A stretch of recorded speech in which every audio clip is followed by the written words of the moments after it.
मुख्यमंत्री अर्थात मोहन चरण माझी जारी कले आउ एक नुआ घोषणा आरंभ होगाकू जाउछि राशन कार्ड नूतन पंजीकरण प्रक्रिया।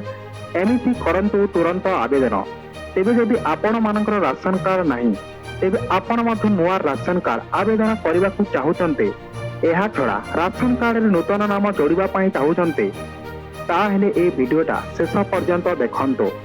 तेबे जानी रखंतु एबे आसीगला आउ एक नूतन अपडेट जहां मध्य आपण को हेबो बहुत हेल्पफुल।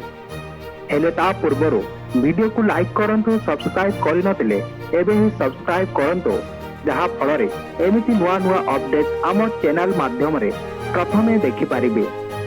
तेबे चलंतु आउ देरी न करे आजिर अपडेट उपरे नजर पकाइबा। सरकारी डीलरଙ୍କ माध्यमरे राशन कार्ड धारी को मागणे राशन जोगाण करा जाउछि। राशन कार्ड धारी को चाउल गहम चीनी किरोसिन और तेल इत्यादि जोगाई दिया जाए। वर्तमान एथिपाई नूतन पंजीकरण आरंभ होइछि।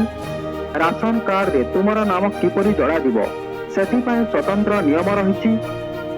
जानन्तु किपरि राज्यवासी सेमानक आय अनुसार 3 प्रकार राशन कार्ड जोगाई दिया जाउछि।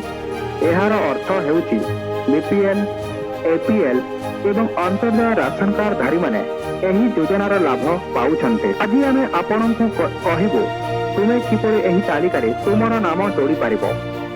तेज मध्यवित्त परिवार पाई राशन कार्ड बहुत गुरुत्वपूर्ण। वर्तमान मध्यवित्त परिवार अनेक असुविधार सम्मुखीन हेउछन्ते। एभली परिवार राशन कार्ड माध्यम पाउथवा सामग्री किछि आराम मध्य पाई थाए। आपण पूर्वर आवेदन करिसन्ते किंतु आपणक नाम ए पर्यंत राशन कार्ड तालिका रे जोड़ी होई नाही तेबे चिंता करिवार कोनोसी आवश्यकता नाही। कारण राशन कार्ड रे नाम जोड़िबा पाई पंजीकरण पुणी थे आरंभ हेबाकू जाउछि। तेबे राशन कार्ड पाई पंजीकरण जुलाई 1 रु आरंभ हेबाकू जाउछि।